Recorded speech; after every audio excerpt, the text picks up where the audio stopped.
are endowed by our Creator with rights to life, liberty, and the pursuit of happiness, which nobody, no person, no group, no political party, not even our government, can take away from us. Hitler had a dream that his big business should dominate the world.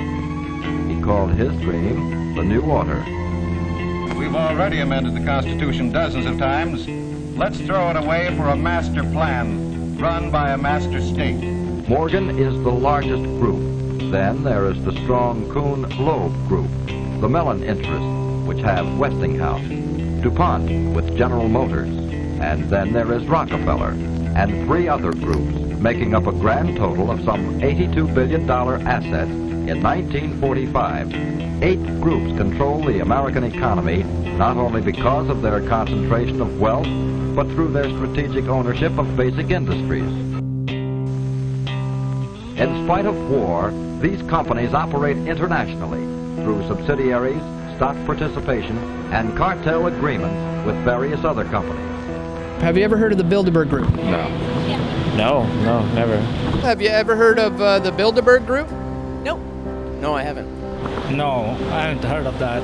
I don't know too much about that Bilderberg thing. Have you guys ever heard about a group called the Bilderberg Group? Nope. Yeah, for the most part. I have not. Sounds kind of familiar, but I couldn't tell you what it was. No, never heard of them. Have you ever heard of a group called the Bilderberg Group? No, I haven't. The Build-A-Bird? Build-A-Bird? Bilderberg with a G, yeah. No. Built like an iceberg? No, not quite. Well, what would you say if I told you it's a group of about 120 people on average who meet once a year? These are politicians, heads of media, military men, heads of finance. They meet once a year in secret, behind closed doors, discussing foreign policy. What would you think? What would I think? Yeah. Do you think that's a good thing, a bad thing? Do you agree with it, disagree? Is there anything wrong with some of the most powerful and influential people in the world meeting behind closed doors and discussing things in secret?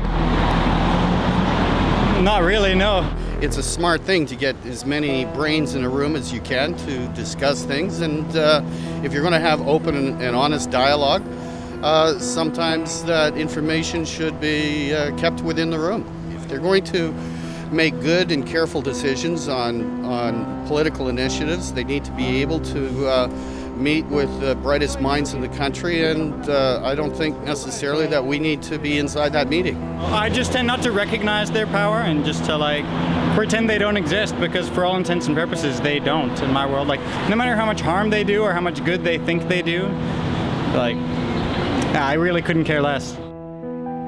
In the spring of 1954, Joseph Redinger, a Polish political advisor and founder of the European movement that would lead to the founding of the European Union, started the Bilderberg Group, an informal and off-the-record conference for political and business elites from European and Western nations. With the help of Prince Bernhard of the Netherlands, along with other powerful politicians and businessmen, they organized the first annual Bilderberg meeting at the Hotel de Bilderberg in Oosterbeek, Netherlands. The Prince, a former executive for IG Farben and a former Nazi SS party member before the war, was also an influential executive in the oil industry, working for Royal Dutch Petroleum. As a member of the Dutch royal family and the father of the current matriarch and fellow Bilderberger Queen Beatrix, Bernhard was a very powerful and influential member of the European community. The original stated goals of the Bilderberg Group were to bring together the leaders of business, finance, and politicians from Europe and Western nations in a forum that would allow for candid and frank discussions of international issues without the fear of being quoted or recorded. Thus, the meetings are held in secret and are by invitation only. For almost 60 years, the Bilderberg Group has been meeting behind closed doors in luxury hotels around the world to discuss in secret their plan for global control of world events and markets. Over the years, their members have included heads of state, politicians, business executives, media moguls, global financiers, military leaders, intelligence agencies, and many other powerful organizations and individuals whose reach extends to every corner of the world. Some notable members have included the Rothschild banking family, Queen Beatrix of the Netherlands, Prince Philip and Prince Charles of the British royal family, international financier David Rockefeller, and former Secretary of State Henry Kissinger. The members of the Bilderberg Group have such an influence over the media that until recent years, their name and existence has been quietly kept from the general public through a veritable media blackout. With the advent of new social media tools and advances in technology, the independent media has been exposing these annual meetings on an increasing scale. We have reached the turning point. The Bilderberg Group is now finding it almost impossible to stay out of the spotlight and hide their powerful cabal from the public.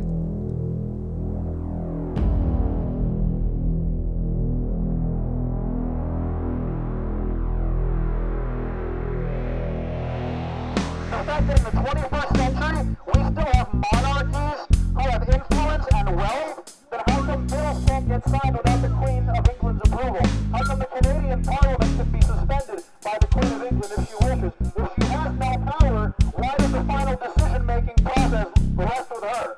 We can talk about the 99%, but it's really the 99.99999%, because the people that are in here, they're not 1 out of 100, they're not 1 out of 1,000, they're not 1 out of 10,000, 100,000, they're more like 1 out of 1,000,000 or 10 million, or beyond that, okay? Billionaire club. That's right. It's the billionaire and trillionaire club, and you and I, we're not in it, we're not ever going to be in it, so we got to hold their feet to the fire.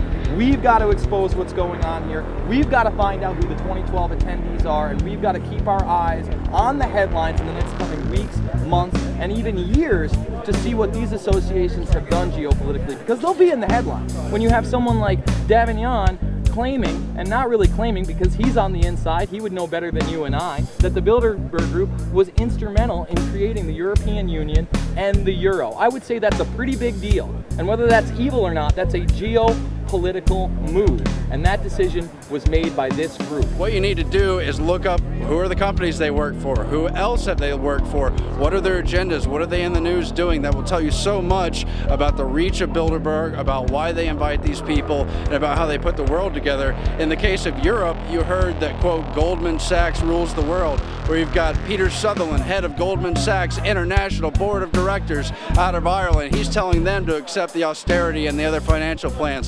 Throughout history, we've had people with power attempting to consolidate their power and hold on to it. So that's really the agenda here. The agenda is to stay as powerful as possible for as long as possible and crush any competition.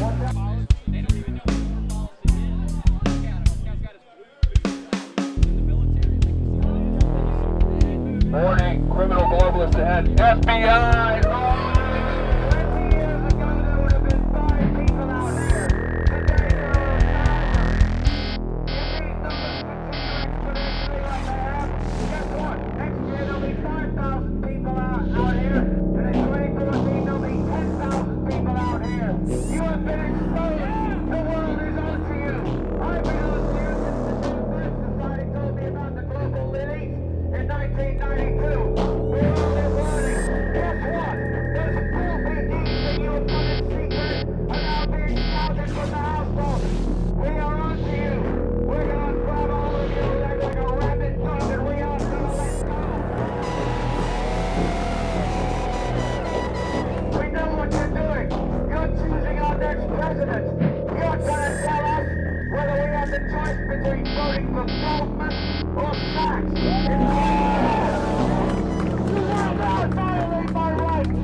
Got some backup coming in.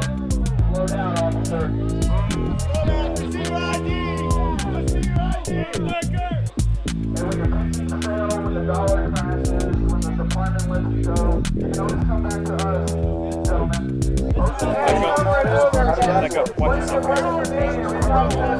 Against globalists that openly say our military is now under UN control in Congress, when real Americans stand up for the sovereignty and future of this country, we are the enemy now, because the real enemy has taken over our government.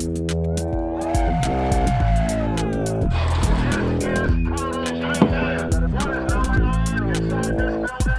All of you traitors will be held accountable. You better believe it.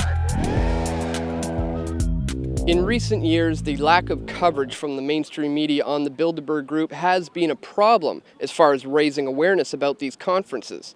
However, 2012 is a major turning point for the Bilderberg Group, as the independent media have been here providing the coverage that's been lacking from the mainstream. Where's Fox News been for the last 15 years? CNN for the last 20 years? Why does Sean Hannity ridicule anybody that calls in and asks about the significance of the Bilderberg Group?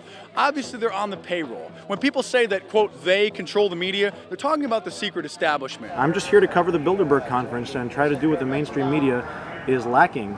It's not fair to say that there's no coverage of Bilderberg, because even some of the Bilderberg-owned outlets in the mainstream media have covered it, but it's been so far and few between that I think it's important for us as people, as citizens, and as journalists, as professionals, to come down here ourselves and investigate it. I'm definitely down here just to protest the real 1% that's meeting here at the Westvillage Marriott behind closed doors. We're not seeing any major media out here. Where's CNN? Where's the mainstream media? Where's Fox, MSNBC? Any of these stations, they are not here. The mainstream media is owned by these people. There's only a handful of what you call mainstream media covering this, because this isn't supposed to exist. Our media, until just about 5 years ago, said that Bilderberg did not even exist. It's been definitely incredible seeing so many people come all over the world just to participate in bringing awareness to the Bilderberg Group. It's by far the largest Bilderberg protest that I have ever seen. A lot of alternative media, a lot of attention being brought to the Bilderbergers. The mainstream media is failing, but the alternative people's media is becoming the mainstream media, and we're proving that by covering Bilderberg. We want to make sure that we can get documentation of the attendees, just to have confirmation of who is in attendance. Once you know, you can absolutely confirm who's in attendance. You can have a better feel for what are some of the things that are going to be discussed. The Bilderberg Group was founded by Nazis after World War II with their European cohorts in the United States to try to bring in a one-world government. These people are terrorists, 110%. The government has been usurped and completely hijacked. The United States flag is not hanging upside down in distress. The flag was taken a long time ago. The Washington Post was here this morning. They've known about it since the very beginning, because their founders, Katharine Graham and now her son, Donald Graham, come every single year without fail. They're not talking about it. We have to. We will. And people are paying attention to that. And they're starting to trust us.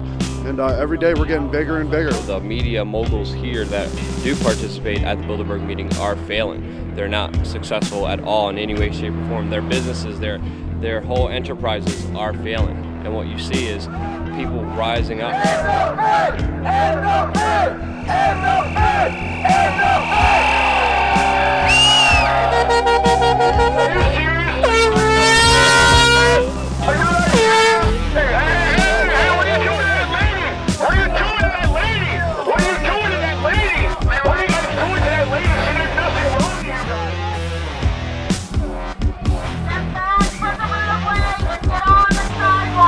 Get off the crate. John, what?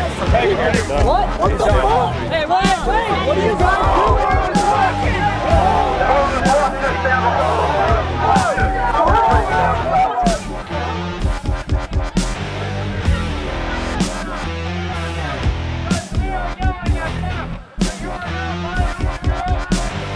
There has to be at least 500 people here now, and the veteran who was arrested yesterday was just arrested again. Large people gathering in front of where the Bilderberg members inside the building can actually hear the people outside, and that's where a group of police officers grabbed this guy, same guy from yesterday, and it appears that they are making an example and trying to keep everybody away from the area where the people inside can definitely hear everything that is going on. We're bullhorning in Bilderberg. They send cops down to stand behind us. We turn, and they just arrest somebody for no reason to get us to chase them down the street. They grab him, take him away like prey. We run out to follow after him.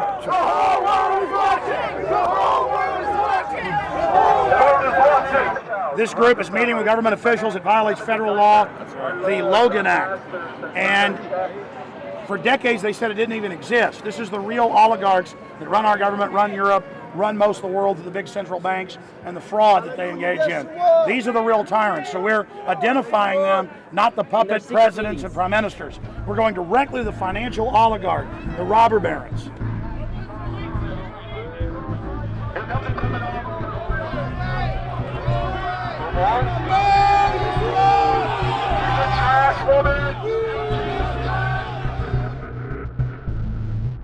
In 2008, it was revealed that the Canadian government, under the leadership of Bilderberg member Stephen Harper, would be buying $25 billion worth of mortgage pools through the Canada Mortgage and Housing Corporation.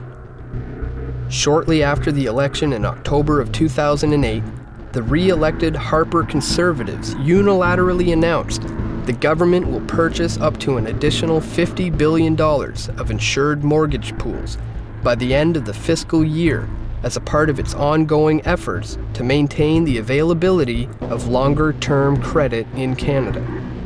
This action will increase to $75 billion, the maximum value of securities purchased through Canada Mortgage and Housing Corporation.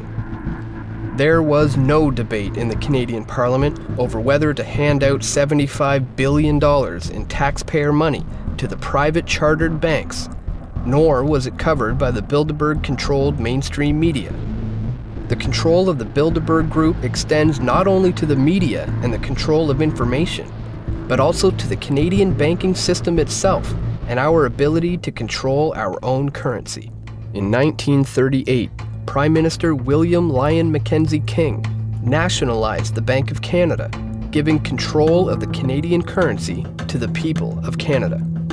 Although the issuance of currency is held solely by the Bank of Canada, the creation of credit through the issuance of loans is still largely controlled by private chartered banks. As part of the Bank of Canada's charter, the government can borrow up to 50% of its own money from the Bank of Canada at 0% interest. The other half of the interest is paid back into the government, allowing for the financing of our own infrastructure, such as the St. Lawrence Seaway and the Trans-Canada Highway. Because of Bilderberg member Paul Martin, Canada now borrows its money from the private chartered banks at the going interest rate, effectively handing over the usury and interest to private corporations. Prior to Prime Minister Brian Mulroney, all banks had to hold an 8% reserve, meaning they could lend out the same money 12.5 times through credit and loans. Mulroney dropped this to a 0% reserve, allowing private banks to loan as much money as they want, simply by entering a new line on a ledger. Currently, the Bank of Canada is only responsible for 5% of the actual debt created in the form of currency. The private chartered banks, such as Royal Bank of Canada and TD Bank, own the remaining 95% of all debt. Think of how much control this amounts to when you consider all of the digital payment and loan options used today, such as credit cards, debit cards, internet payments, RFID chips, smartphone purchases, and even biometric identification, which is now used in India for bank withdrawals. Very few people use real currency, and the trend is turning to an increasing reliance on digital and computer technologies, of which are largely controlled by members of the Bilderberg Group. Members of the Bilderberg Group who are involved in the Canadian banking system include President and CEO of Royal Bank of Canada, Gordon Nixon, President and CEO of TD Bank Financial Group, Edmund Clark, Deputy Chair of TD Bank Financial Group and former Canadian Ambassador to the United States, Frank McKenna, Former Minister of Finance and Director of Manulife Financial, Michael Wilson. Managing Director of Credit Suisse Securities, Ronald S. Lloyd. Former CEO of Scotiabank, Peter C. Godsoe. Former Governor of the Bank of Canada, David A. Dodge. And Governor of the Bank of Canada and former Goldman Sachs executive, Mark Carney. 501c3 tax-exempt foundations have to make certain forms publicly available. And so somebody tipped me off about this, that the 990 forms are available for the Bilderberg Group. And I got the years 2007, 2008, 2009, 2010.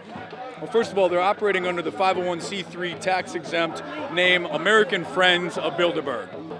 The 2008 forms also show a list of very interesting donors. Henry Kissinger, $20,000. David Rockefeller, $50,000. Freeport McMorman Foundation, 10 grand. Microsoft, $75,000. Peter Thiel from PayPal, $75,000. Goldman Sachs, $25,000. The Washington Post, $25,000. So of course the Washington Post is going to be reluctant to report on them when they are literally funding them, and I have the proof in my hand.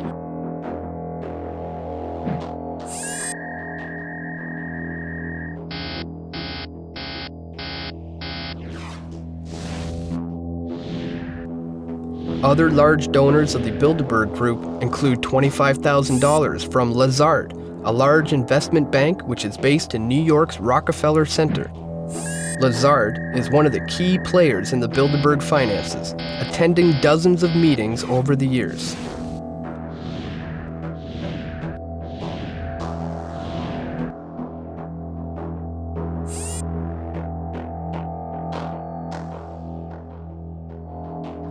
Another large donor and regular attendee to Bilderberg is co-founder of Kohlberg, Kravis, Robertson Company, Henry Kravis. KKR is a private equity firm with over $62 billion in assets as of 2011. Kravis donated $50,000 in 2008 to the Bilderberg Group. Billionaire financier David Rockefeller of Chase Manhattan Bank has been a steady donor to the Bilderberg meetings and has been a cornerstone of the group's development, attending nearly every conference since its inception in 1954. Rockefeller is an honorary lifetime chairman of the Bilderberg Group and has been involved in the development of many other powerful globalist think tanks, such as the Trilateral Commission and the Council on Foreign Relations. In 1965, David Rockefeller gave a speech to the International Industrial Conference in San Francisco, where he said, "We have entered upon an era in which interdisciplinary cooperation on a worldwide basis must be the cornerstone of accomplishment. Each of us has the duty to fashion his own contribution to fit the grand design of a global community. For many of us, the marketplace of tomorrow will be no less than this whole planet of Earth. What we do will manifest itself in ways that we cannot foretell, and it will have an unforeseen impact upon individual lives and whole societies. What we are is God's gift to man. What we become is man's gift to God." The Rockefeller-Rothschild merger that just occurred yesterday obviously had some things in the works before then, but for those that don't know, the Rothschilds have bought up 37% of the main financial institute of the Rockefellers. They're going to be talking about swallowing up smaller financial institutions, like they say in the article. Essentially, they see opportunity in crisis, and we've known some smaller banks, a lot of smaller banks have gone down in the last 2 or 3 years. Well, now they're consolidating power. They're going to buy up those smaller banks, and don't be surprised if you see them bail out or take a large stake in some of the bigger banks that have been having problems, such as maybe even Bank of America and JP Morgan. We know about your third world plan to depopulate the third world nation. Memorandum 200 with the National Archives. You want to depopulate. It's on the record, Henry Kissinger. A lot of these globalists, a lot of these Bilderbergers are on the record saying that they want global depopulation, and they're proud of it. War criminal Henry Kissinger has stepped foot in the Westfield Marriott Marriott Hotel in Chantilly, Virginia. We have him on video entering the hotel, and we would like for you gentlemen to go inside the hotel and arrest Kissinger for his war crimes. Former Secretary of State Henry Kissinger has been deeply involved in the Bilderberg Group, attending dozens of their meetings over the years and acting on the Bilderberg Steering Committee. Kissinger faces allegations of war crimes for his involvement in the secret bombing campaign that took place in Cambodia during the Vietnam War in the 1970s. It is alleged that Kissinger willfully engaged in the murder of tens of thousands of civilians in various areas of Cambodia, which led to the destabilization of the country into a civil war, resulting in the rise of the infamous Khmer Rouge. Kissinger is also wanted in several countries for his involvement in supporting the Pinochet regime and the CIA-backed coup that took place in Chile on September 11, 1973. Pinochet, who is now facing a war crimes tribunal, murdered the democratically elected President Salvador Allende and started a military junta which resulted in the kidnapping, forced displacement, and torture of thousands of men, women, and children in Chile. Henry Kissinger actively supported these actions that were taking place at that time, which constituted crimes against humanity. Kissinger was also involved in a controversial study in 1974 called National Security Study Memorandum 200, in which the basic thesis called for an active campaign for the depopulation of several less developed countries to stem the risk for civil unrest. Are you still giving out orders like Memorandum 200, where you said depopulation should be hell? Sir, just a question. I'm not going to go to hell because Memorandum 200, sir. Memorandum 200. Just asked him a question about Memorandum 200 that he wrote in April 24, 1974. It's an honest question. Okay. Kissinger, Memorandum 200. Depopulation. We're on topic now. We came here, we give you the access. If you want to burn bridges, you can do that. I don't want to burn any bridges. I wasn't disrespectful. I wasn't accusatory. It was a serious question. We're on topic. Okay, I understand that. So what about the depopulation? I mean, Memorandum 200. Why are you afraid to talk about your depopulation plan? Why don't you get lost? Why should I get lost? It's serious. Sick person. Sick person? How am I sick? You're the one committing. I hope it's the beginning of a whole new epoch of greater and greater coverage. At the same time, we're in danger because of their designs on the internet. This could also be the high watermark. It really depends on who stands their ground and what the fight will be. Because, of course, we've just broke last week. People from the European Commission, the Dutch woman Neelie Kroes, wants a mandatory internet ID for Europe. Cybercom was launched only 2 years ago. We saw the Stuxnet virus admittedly engineered from the U.S. and Israeli and other related allies to use against Iran and so forth. On that pretext, they want to take greater and greater control of the web. The United Nations also trying to have a reach over the web. The Bilderberg Group include many prominent members of the internet and computing world, including National Security Agency Director and Chief of the United States Cyber Command, General Keith B. Alexander, co-founder of Facebook, Chris Hughes, founder of PayPal and chief Facebook investor, Peter Thiel, executive chairman of Google, Eric Schmidt, founder of Amazon, Jeff Bezos, co-founder of LinkedIn, Reid Hoffman, vice president, European Commission, commissioner for Digital Agenda, Neelie Kroes, chief research and strategy officer, Microsoft Corporation, Craig J. Mundy, and many others. More and more, we're seeing the iron curtain of media censorship on Bilderberg and the shadow government, shadow elite, pulled back. So we're seeing Bilderberg basically try to pass the baton off to younger people right now, a bunch of tech folks, Google, Facebook, and others, hoping that the police state tech grid can protect their criminal activity. They're trying to push a global bank as the solution to all our problems that they created. They're openly trying to push more police state systems. They want to end internet freedom. They want to bring in internet IDs. The mainstream media is no longer mainstream. The alternative's taking over, and they're trying their damnedest to either restrict or shut down the free internet as we know it right now. The increase of internet-based media has been closely correlated with the decrease of traditional forms of media, such as newspapers and television, which have been monopolized by members of the Bilderberg Group. In their efforts to maintain the control of information globally, influential figures of the media have been routinely invited to participate in the conferences over the years. Peter Mansbridge of CBC's The National attended the meeting in 2010 and has maintained their strict rules for secrecy ever since.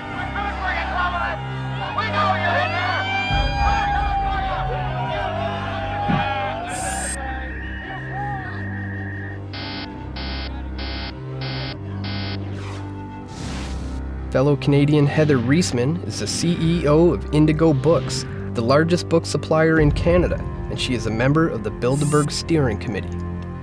In 2005, Reisman founded the Hesag Foundation, which provides grants to former lone soldiers in the Israeli army to pursue post-secondary education. A lone soldier is an individual who is not from Israel, but chooses to fight in the Israeli military.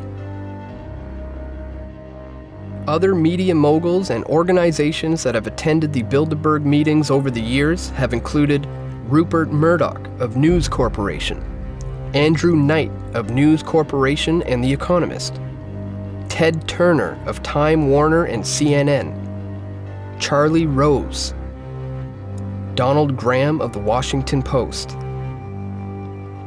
and Canadian media baron and former Bilderberg Steering Committee member Conrad Black of Hollinger International and The Telegraph newspaper.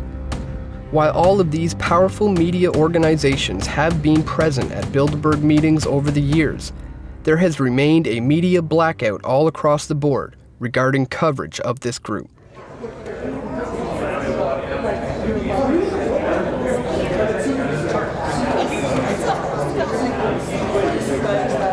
Hi. I was just wondering what your opinions were. You talk a little bit about it in the book of the influence of the Bilderberg Group on the mainstream media, or on just the influence. The individuals are influential, but their influence isn't magnified by Bilderberg. I went for 20 years. Mm-hmm. It's just a talking shop, and they're almost always wrong, by the way. They didn't see the end of the Cold War coming. They didn't see the economic crisis coming. They're very interesting meetings. They're very interesting people, but they're not coherent. They aren't a group that meets other than for 3 days a year, and the composition of them changes all the time, except for about 30 of us who are on the steering committee. And how come? Don't buy into these conspiracy theories. It's rubbish. All they do is talk to each other. I was on that conference circuit for 20 years, the Trilateral Commission, and I went to all of them. And look, it was fine while it lasted, but I'm getting too old for that. I'm getting tired of it. Okay. You know. All right. Thank you very much. Okay. Thanks for coming. But there's no conspiracy in any of them. No. No, there's just a bunch of people. How come you never hear about it in the media? Like, I only read about it in your book. They don't allow the media in. No. But in order to encourage people to talk frankly, say what you do, you get good frank sessions. But there's no meeting of the minds particularly. Okay. All right. Thank you.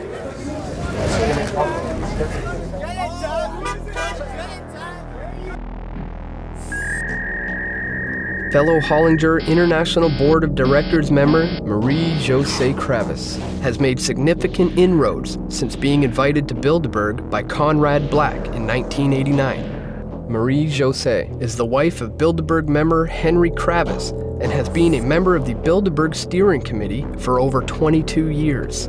At the trial of the now defunct media baron Conrad Black, Marie-Josée Kravis testified against him, providing evidence for the prosecution. Other prominent Canadians who have attended the Bilderberg conferences include former Prime Minister of Canada Lester B. Pearson, Pierre Elliott Trudeau, Jean Chrétien, Paul Martin, and Stephen Harper.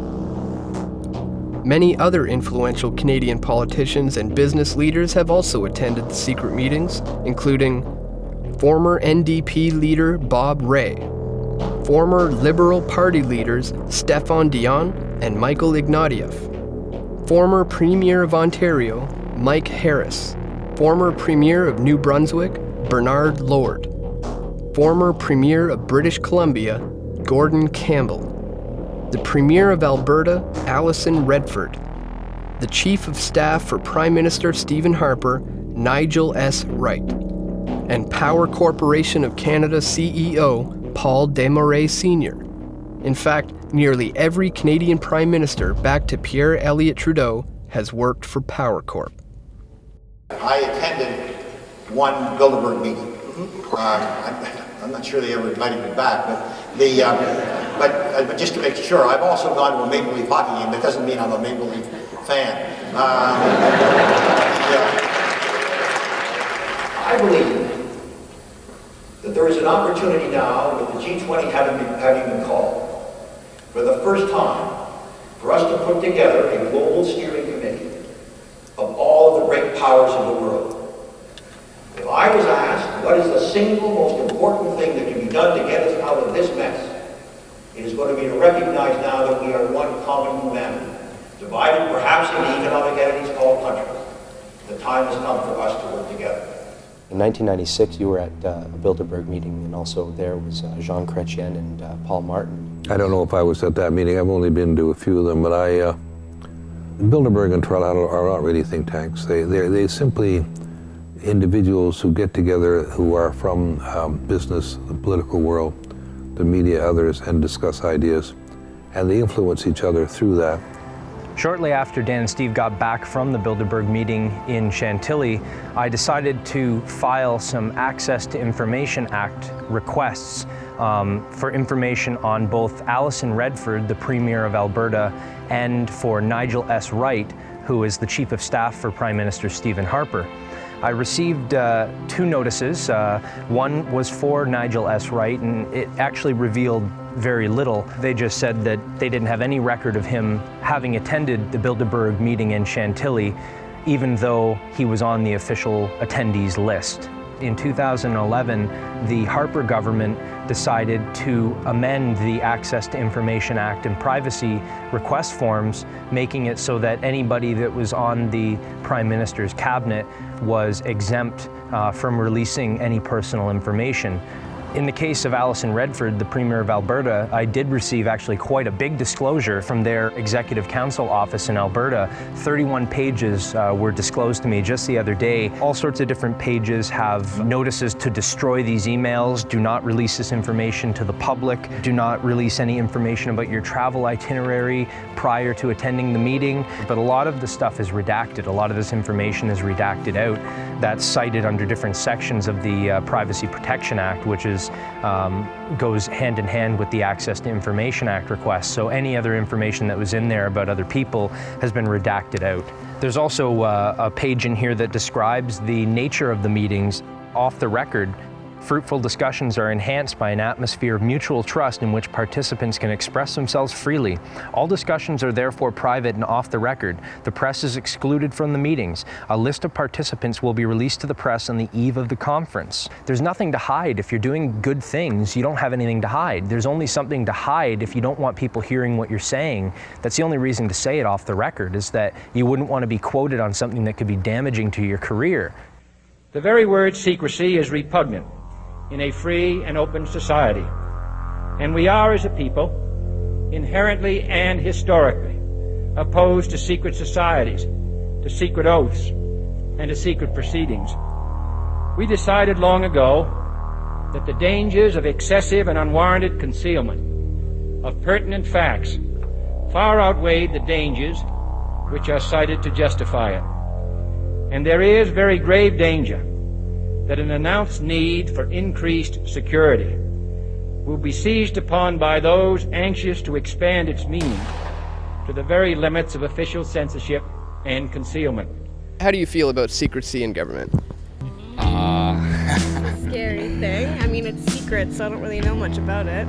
I can understand if the secrecy is for national security, but, you know, secrecy and covering up, you know, financial documents and things like that, I think as taxpayers, you know, we have the right to know what's going on in our government. I think secrecy is pretty inherent in the Canadian government, for sure, and in all government. I wish it wasn't that way. I wish government was completely democratic, which would mean that we would be a part of it, but seeing as like we have representatives in this house deciding on issues for us, secrecy kind of just comes with that.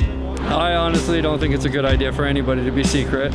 I don't think anything should be secret. I think if anything needs to be said, it needs to be said in front of the people here that can hear it. We elect people to govern us in a democratic way, and when those people fall, prey to, individuals that have money or, have leverage on them, it's no different than a dictatorship. When you have like government officials and then you have financiers and like heads of like banks meeting behind closed doors, that's already against the law. So there's a lot of things happening that I think the people need to wake up to and actually come out and stand against it. It's the job of you guys to get out there and inform the real people that need to know what's really going on, because we have really no idea. And without you guys, we wouldn't be around to know, so. The more independent media that covers events like this or like anything gives a more unbiased opinion, considering how slanted our current media is. It doesn't have to be a, massive media tycoon that's controlling what's being said anymore. The average person can do it, right? Which is,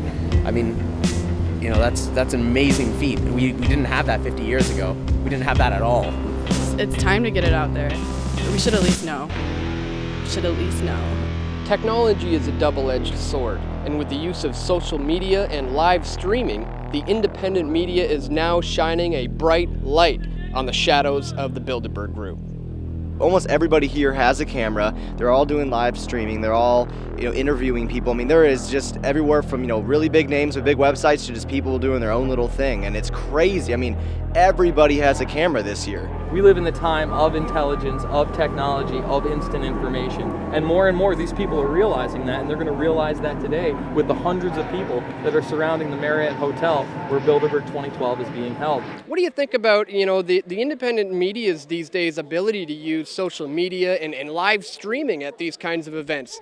It's amazing, and it shows you how many people that are getting aware and politically aware to this. Everyone's becoming the independent media because of the double-edged sword that is social media. It's also, of course, a spy tool, as everyone knows.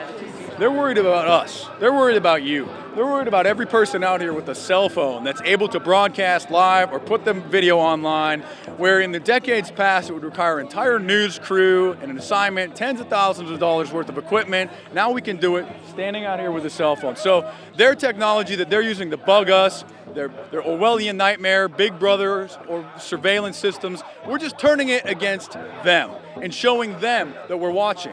What we're seeing here in 2012 represents not just an evolution of social media, of independent media, of the ability of citizen journalists to bring attention to causes and events that the mainstream media will refuse to cover. You had thousands and thousands of people watching live stream video.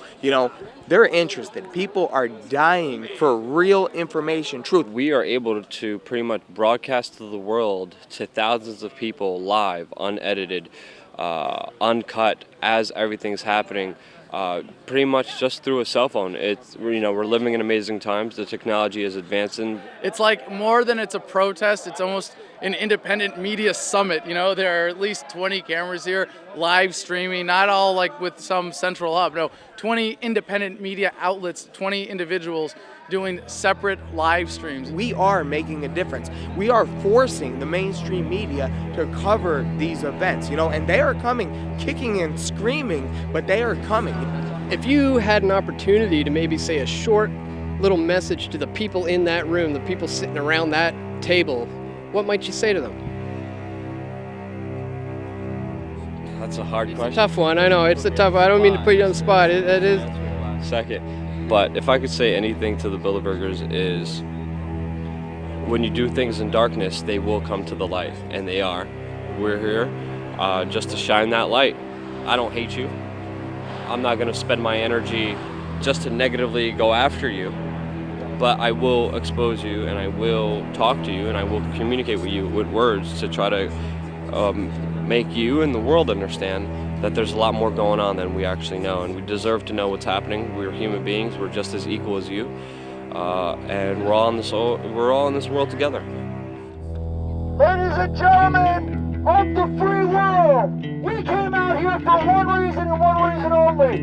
We are sick and tired of being controlled. We are sick and tired of the elitists taking advantage of our trust, taking advantage of our apathy, and we will not put up with it anymore!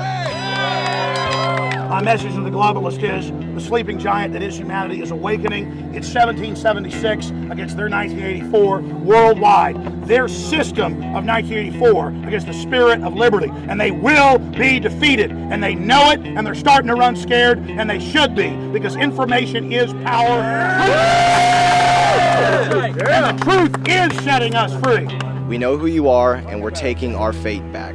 We know who you are, and we're going to expose you all the way. So we're not stopping. We're going to be growing in numbers 100 times this in the future. So just wait, we're coming. I'm sure you guys realize, that this is the fate of the planet. You guys are in control. One way or another, people are finding out what's going on. Life is short. We should live it to the fullest and treat people with respect, honesty, dignity, and compassion. And you can change your life at any moment, any time, and just think about the decisions you're making and how they affect people and how they hurt people, and understand there's real consequences for those decisions that you guys have made, that you guys will have to live with for an eternity, pretty much. When Jesus was tempted in the wilderness, Satan said, if you bow down and worship me, I will give you the world. Well, guess what? You've got the world, and we're not going to bow down and worship you. Those filthy deeds that you have done in secret are now being shouted from the housetops. We are on to you.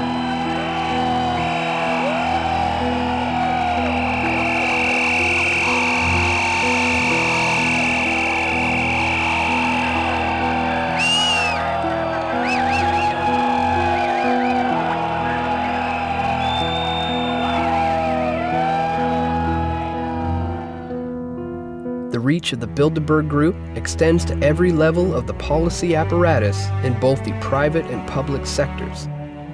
Its members over the years have been the most influential and powerful individuals in the world. Whether or not they act in concert with each other or simply influence one another through these meetings is beside the point. The decisions made by each of these individuals have a ripple effect for the rest of the world. For every action, there is an equal but opposite reaction. The creation of this new Orwellian technotronic society has spawned a new generation of warrior, information warriors, whose weapons are the very technologies created to enslave them. As the old forms of media slowly die away, this generation is finding new and exciting ways to spread information, open dialogue, and become the true citizen media. The Bilderberg Group and the individuals that attend are now facing a revolutionary adversary, an informed citizenry armed with the right questions and looking for the true answers.